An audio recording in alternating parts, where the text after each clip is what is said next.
the Spice Queen Show.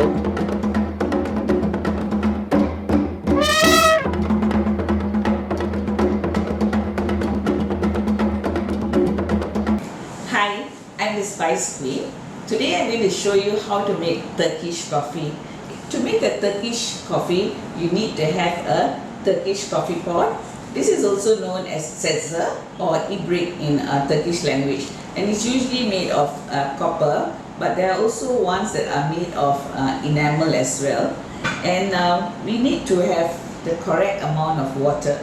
And when I say water, let's say you are making coffee for one person, then it should be 1.5 times the measure of your cup. So that's what I'm going to do. I've got water here. I'm just going to pour the water into the Turkish pot. That's about 1.5 times. And then normally when they are doing Turkish coffee, if you want it to be sweet, you need to add the sugar when you are brewing the coffee. So I'm going to add sugar here, as much or as little as you want. And the most important thing, the coffee powder. Now the coffee has to be powder, it's not granules. It has to be fine, because at one point or another when you are drinking the coffee, you might be actually tasting the granules or the powder as well. So I'm going to measure some coffee here.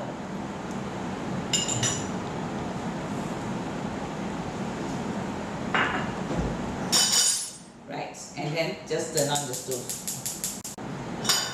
We have to stir the sugar and the coffee powder together. Now this is a very important stage, because you see, normally when we add coffee powder, the coffee powder tends to float.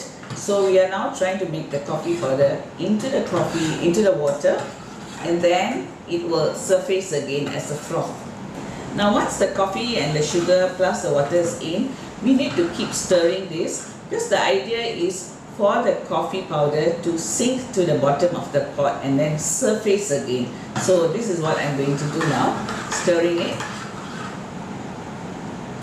The sugar should be dissolved by now, and this will take about 2 to 3 minutes depending on your stove and the sort of pot that you are using. So I'm now going to bring this to a simmer so that the froth will surface again, and then I'm going to collect the froth.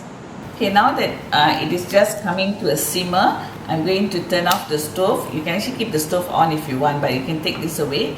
Remove the froth that surfaces. This is very, very important for Turkish coffee.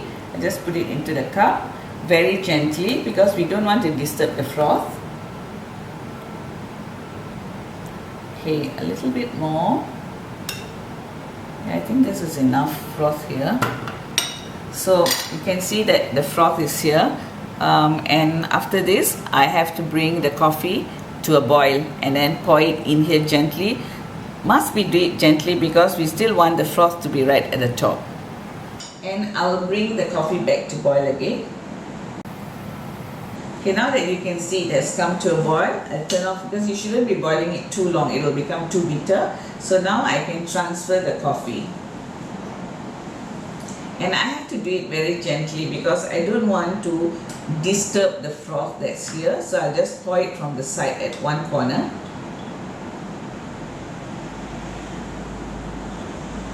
My Turkish coffee is done here, and there's a way to actually serve the Turkish coffee. First, you need to have a little bit of water here. Not like a big cup, just a little bit of cup to wash the palate. Now, it's very important that you should take a sip of water, cleanse your palate of any other taste that you have in your mouth, and then sip your coffee. And because this coffee is quite thick and slightly bitter, we need to always serve it with some form of sweet. Because it's Turkish, I think the most appropriate thing would be serving it with dates or maybe Turkish delights. And always serve the older people first, followed by all the youngsters. Okay, so I'm going to have my coffee. Now this is really nice. Do you know that Turkish coffee is also known as the Viagra of the Middle East?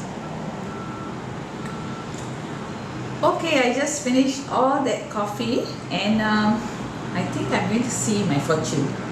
I'm going to take this cup, I'm going to put it on my saucer. 30, 1, 2, 3, 1, 2, 3. Wait for about 10 seconds and then take it away. And here is my fortune. Now let me see what it says.